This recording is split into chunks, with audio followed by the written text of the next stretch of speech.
Hi! Look, Mrs. Keeler got all dressed up like a princess again for you today because we're going to read The Real Princess one more time. Okay? The Real Princess. And this is a story by Hans Christian Andersen. He wrote a lot of fairy tales. He's a very famous author for that. There was once a prince and he wanted a princess, but she had to be a real princess. He traveled through the world to find one, but always something seemed to be wrong.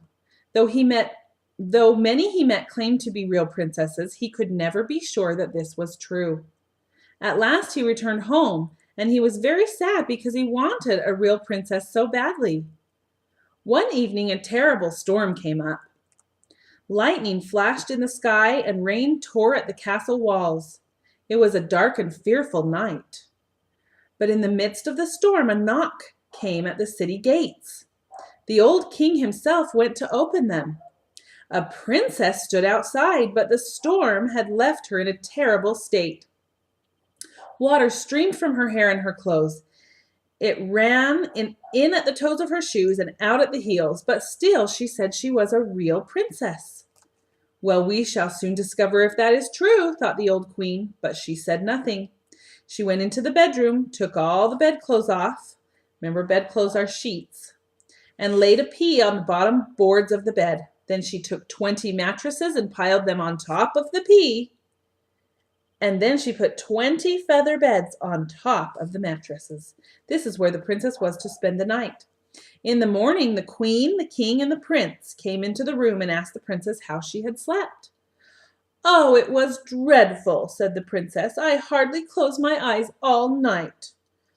I don't know what it could have been, but I was lying on something so hard that my whole body is black and blue." Then they saw at once that she must be a real princess, for she had felt the pea through 20 mattresses and 20 feather beds. Nobody but a real princess would have such delicate skin.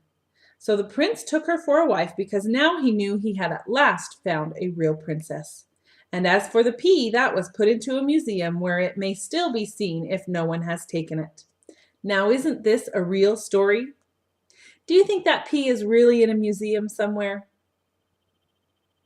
No, that's just part of the story, part of the fairy tale, huh? Remember we talked about fairy tales are made up stories. Do you think this story's real? We talked about that a little bit yesterday. Yes or no? Probably not, right? Would you be able to feel something as big as a pea under that many mattresses and feather beds? I don't think so. Well, I want to show you the pictures and ask you some questions. In this picture right here, do you think the princess looks like a real princess?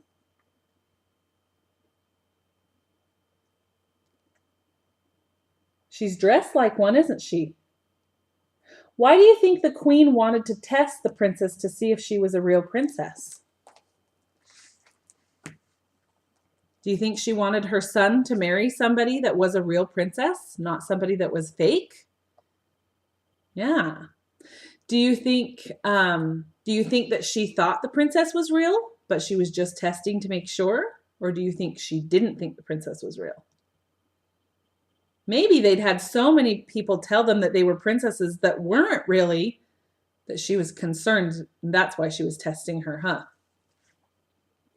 Do you think the prince thought the princess was real? Maybe, maybe not. Do you think the prince would have married the princess if she wasn't real?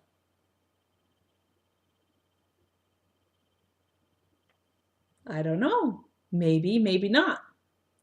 Can you think of another way the king or the queen or the prince could have tested the princess to see if she was a real princess?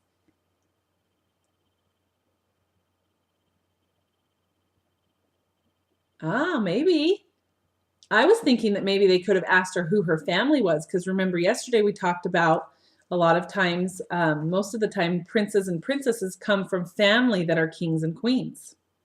So they could have said, "Who are you the princess of?" They could have done a little bit of homework and found out where she was from, right? Okay. All right, my princesses and princes. Have a wonderful day. See you back here tomorrow.